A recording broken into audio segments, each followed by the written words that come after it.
Hey, it's Carl. Welcome to this session. We're going to talk about the 20-50-30 rule today, how it relates to teams and organizations. So let's get started right away into that.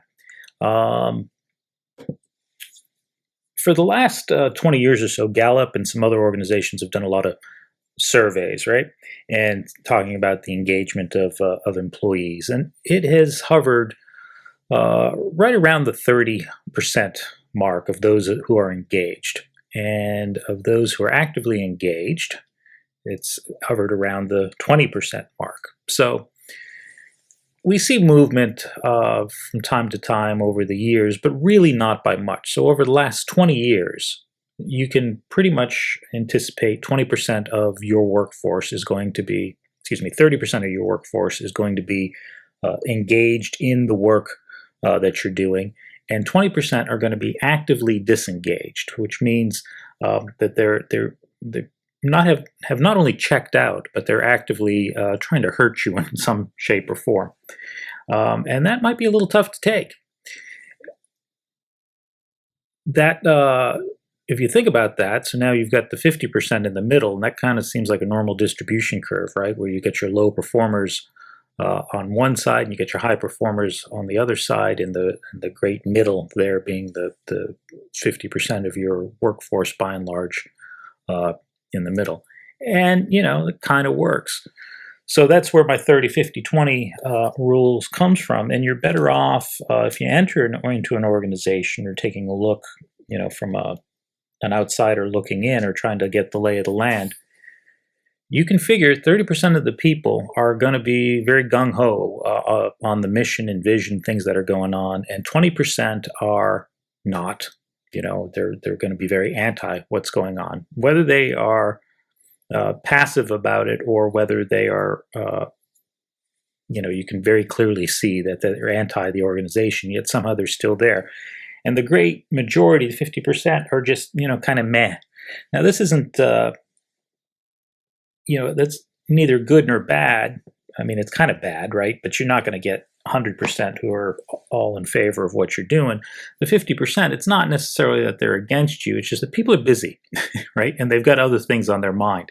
And it might not be the mission, purpose, and values that you and your organization are pursuing. They could be thinking about other things, worrying about how to pay for some bills, getting into particular colleges, paying for colleges, relationship problems that could be going on, worried about their parents, siblings, any other types of things, right? So they've got a lot going on, and they're going to contribute as best they can, but they're not going to be giving you that 100% or 90% that the top high performers are going to be giving you for whatever reason. Now, what does that mean? In a very crude way, this works in every organization as a rule of thumb, right? 30% are going to go above and beyond. 20% are really kind of do harm. So think about that, right? For every out of 10, right? For every 3 police officers who are doing great community policing, great stuff, terrific things, 2 of them are not. They're actively doing things negative to the force or to the community. Think about priests. 30% of them doing God's work, as it will, and 20% not so much, right? And we don't have to get huge on this too. You can always think about it as your baristas too. You can find, if you go to a number of coffee shops, about 30% of them, it's going to be outstanding service or great flavor, or the drink is fantastic, and 20% of them awful. Let me speak to your manager. You pull out your inner Karen to get going on them, right? So think about that even in your own team. Whether you're leading it or you're a part of it, you could probably think about, okay, who's the top 30%? Who's the bottom 20%? Where do I fit in? And, that's kind of a rough outline of it. It could be worse, right? What if you use the scale of the the Net Promoter Score, which is, if you rate it, 0 through 10, right? Your promoters would be those who give you a 9 or a 10. The passives would be those who gives you a 7 or an 8. And anybody who rates you at a 0 to a 6 would be considered your detractors. So imagine if you were rating or if your employees were rating your organization that way. So that's even a harsher mark. So how have people dealt with this in the past?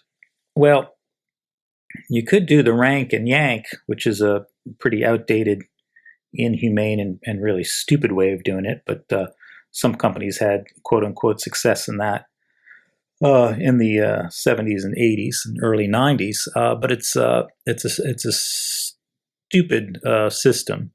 And I'll tell you why in a few minutes here. But the idea being is like, hey, you take your low performers and nix them, get rid of them, and then the others will automatically improve or get better, or whatever the theory was behind that.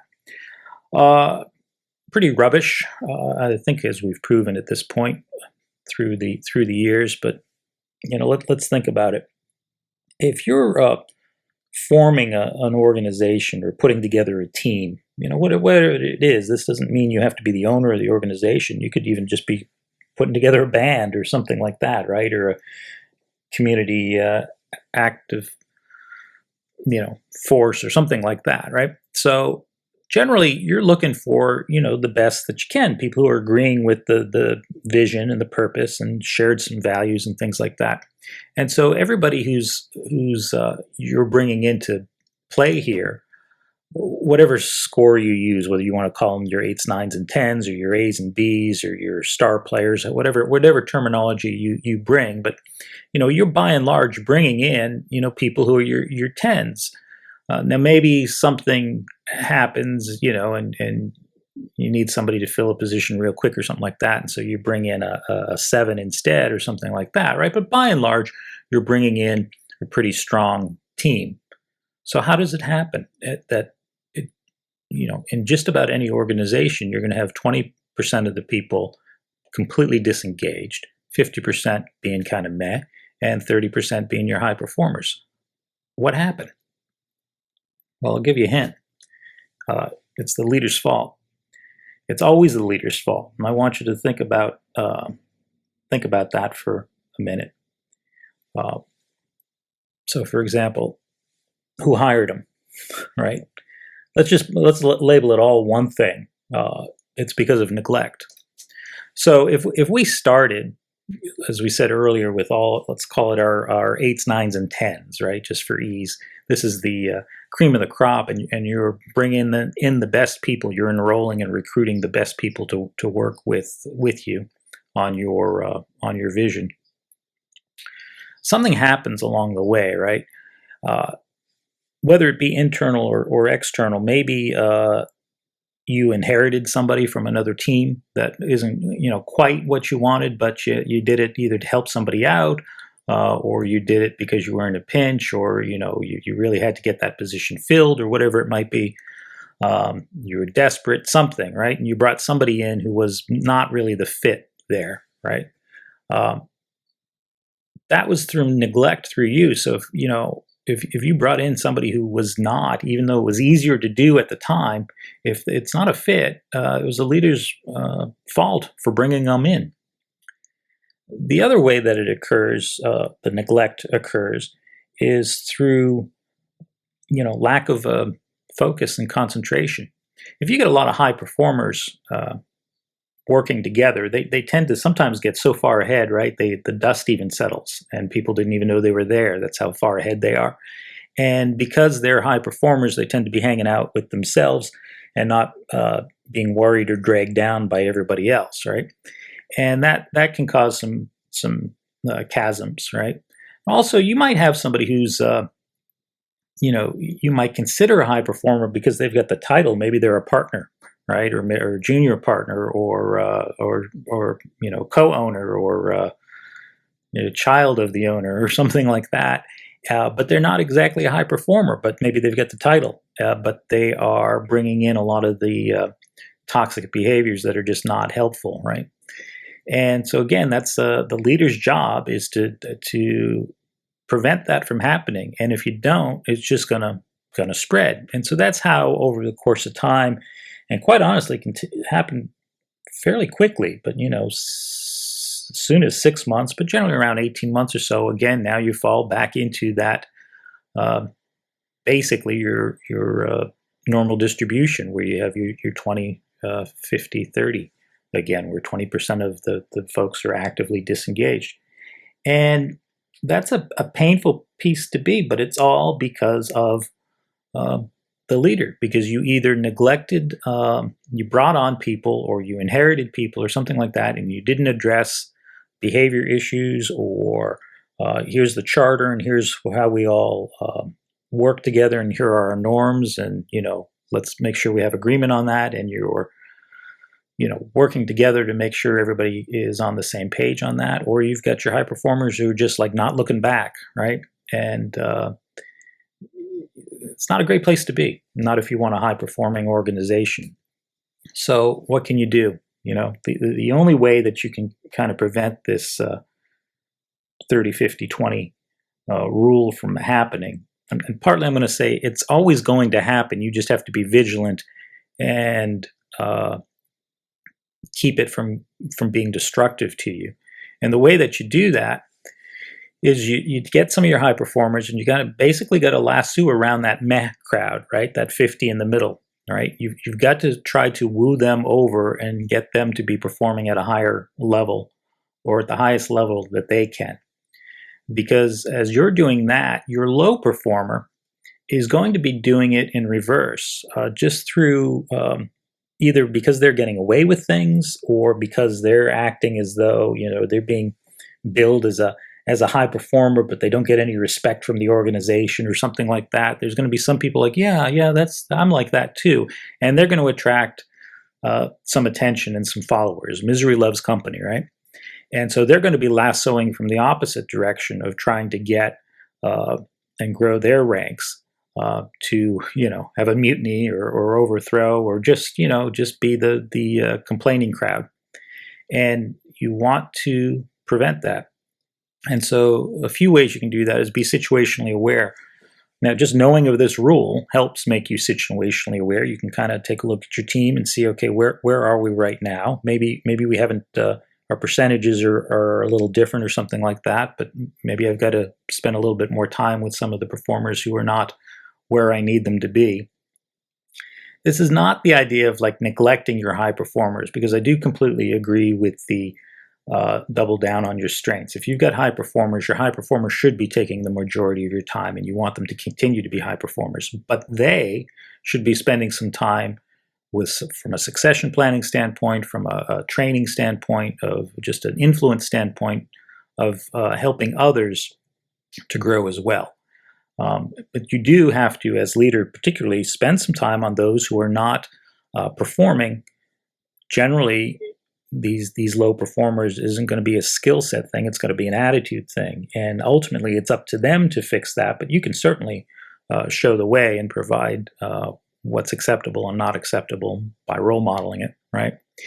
A couple of other traits and ways of getting through this is to be curious. You should be curious about your team, about your organization. What's going on with people's lives. If you enter each day with some curiosity, you're suddenly engaging with some of your employees, some of your teammates, who you might not have otherwise engaged with, asking them some questions that they might be thrilled to talk about, whether it be a hobby, or a particular way they did the job, or a shortcut that they found, or some other tools that they're using, or things like that. So if you're always curious, they're going to be know that you're engaged, and that helps keep them engaged.